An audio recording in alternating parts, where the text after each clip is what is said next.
Dog in 7 years, you're looking at about 65,000 puppies, based on her offspring and all of them continuing to breed. So just spaying or neutering one animal makes a huge impact in the overpopulation of animals.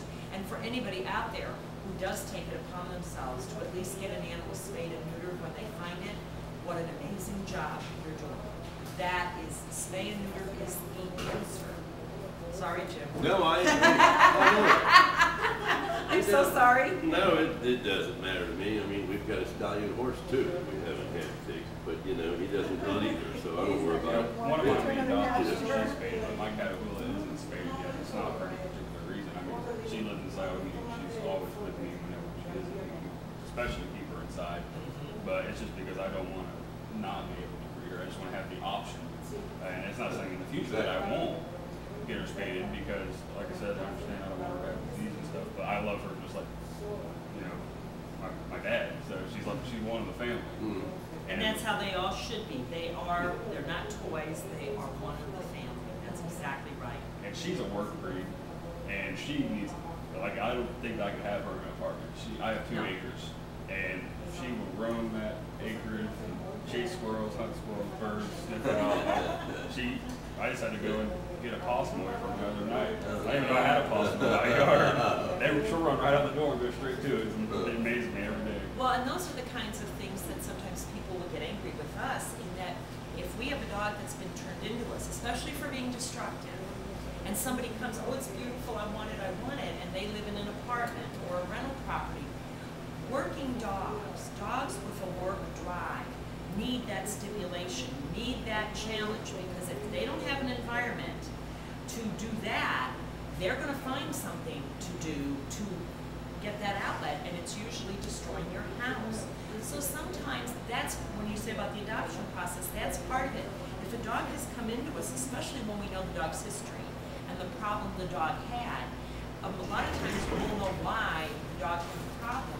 Well, we're not going to repeat that problem. We're going to find the right environment, and for a working dog with a high work drive, they need a challenge. They need something to let that drive out, or I guarantee you they will create it themselves, and it's usually in a manner that you will not be happy.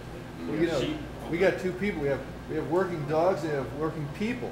Now, you said a lot of people volunteer at the animal shelter. Yes. And you do staffing for people who need work. Well, what's the relationship between people who volunteer and their being able to get jobs later on? Does the experience that they put into volunteering because they want to work help them to get jobs? We always try to find people that are caring people and that are going to take a personal relationship to the company that we're going to be placing them with.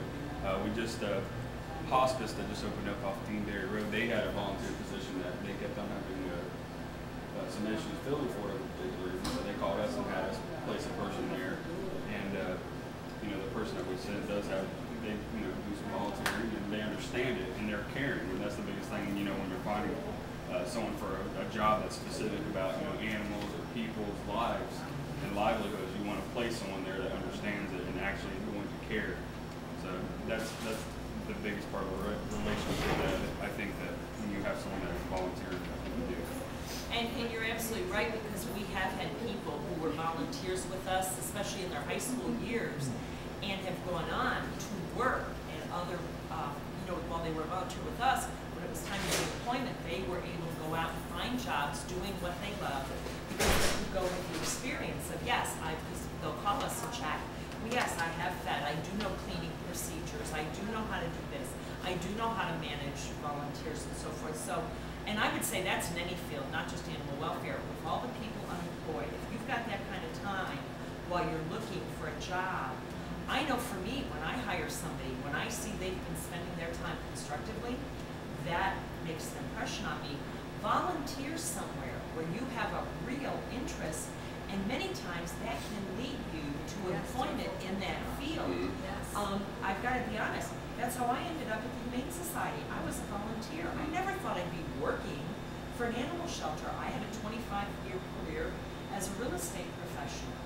And it just, through volunteering and doing more and more, one day there was an opportunity, and I thought, okay, do I want to do what I'm doing strictly for the income, or do I want to do something where I'm going to make a lot less money, but boy, I really want to do this. And you know, I've never regretted that decision. I love what I do, and if I were wealthy, I would do what I do as a volunteer. Unfortunately, like everybody, mortgage payments, grocery bills, and my biggest expense every year is my personal vet bills. I've got 8 animals at home, and over the course of a year, inoculations, food, litter, all the things that you need to do, and I get to where I see a puppy like this, and it's like, oh, I want another pet. I am at the point with 8 pets that I have to say, no matter how much the urge to have an animal, I cannot afford more than the 8 pets I have, because they're all special needs. They all do have high vet bills. That's why we took them home, because they had special needs. But at this point, at 8, I can't afford to take care of a 9th pet. And everybody's got to know, that's where you run into hearing about hoarders and all these horrible circumstances. People who, they use their heart but never use their head. You have to know when you can logically say, I can't physically or financially take care of another living being, whether it be human, animal, whatever, I'm out of my time if I'm going to do a good job. Exactly. You know, I'm sorry, we might need to do a station ID here. Would you care to do a station ID? We're supposed to do it periodically. WKFA 89.3. There you go. Yeah. And we're broadcasting live on behalf of my owner. This goes out for him to allow us to broadcast from here every Monday. We're in the Microtel Inn and Suites in Brooksville, Florida.